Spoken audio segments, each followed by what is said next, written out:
नमस्कार, मैं हूं आपका दोस्त राजेश देवी सिंह राजपुरोहित। साथियों, आज एक काम की बात आपको सुनाते हैं।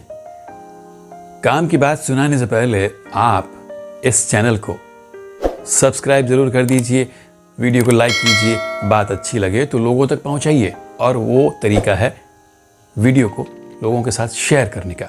शेयर कीजिए और अब आपका ये दोस्त आपको कहानी की तरफ लिए चलता है।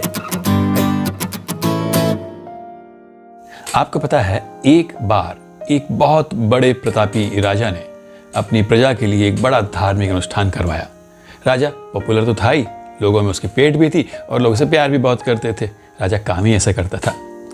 फिर हुआ यूं कि उस धार्मिक अनुष्ठान के बाद में राजा ने 1000 ब्राह्मणों को भोजन के लिए आमंत्रित किया। तैयारियां होने लगी।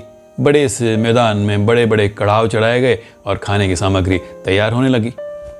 अब होता यूं है साहब कि उसी वक्त एक बाज अपनी चोंच में एक सांप को पकड़ के उड़ रहा था।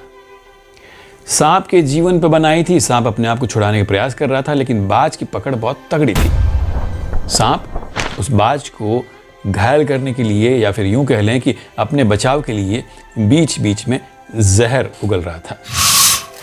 इत्तेफाक देखिए कि बाज और सांप दोनों ऊपर से निकल रहे थे, नीचे खाना बन रहा था और सांप ने जहर फेंका।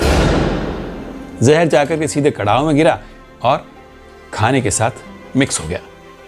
अब साहब, कई सारे ब्राह्मणों ने भोजन किया और भोजन के बाद, जैसा कि आपको पता है होना ही था, सारे के सारे देवलोक सिधार गए।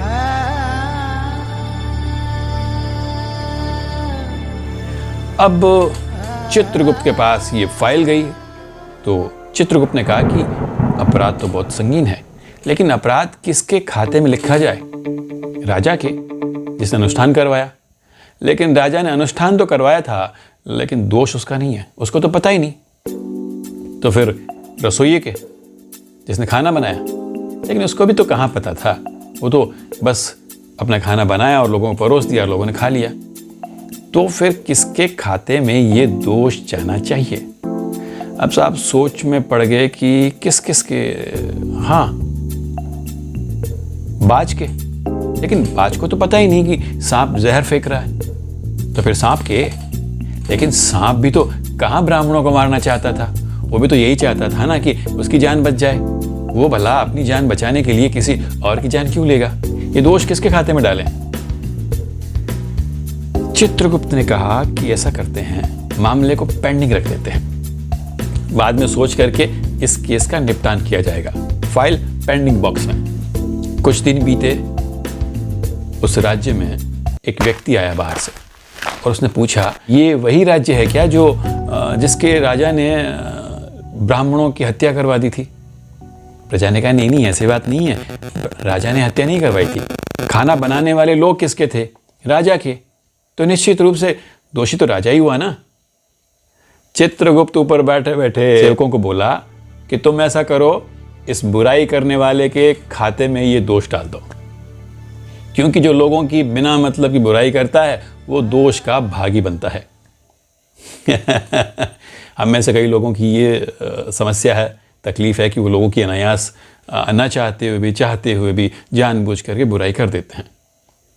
दोस्तों, बुराई करने वाले के खाते में लिखा जाता है चित्रगुप्त की तरफ से, याद रखिएगा। फिलहाल आपका ये दोस्त राजेश देवी सिंह राजपुरोहित आपसे आज्ञा चाहता है। फिर किसी दिन और प्यारी सी बात के साथ मुलाकात करेंगे। आज्ञा दीजिए। नमस्कार।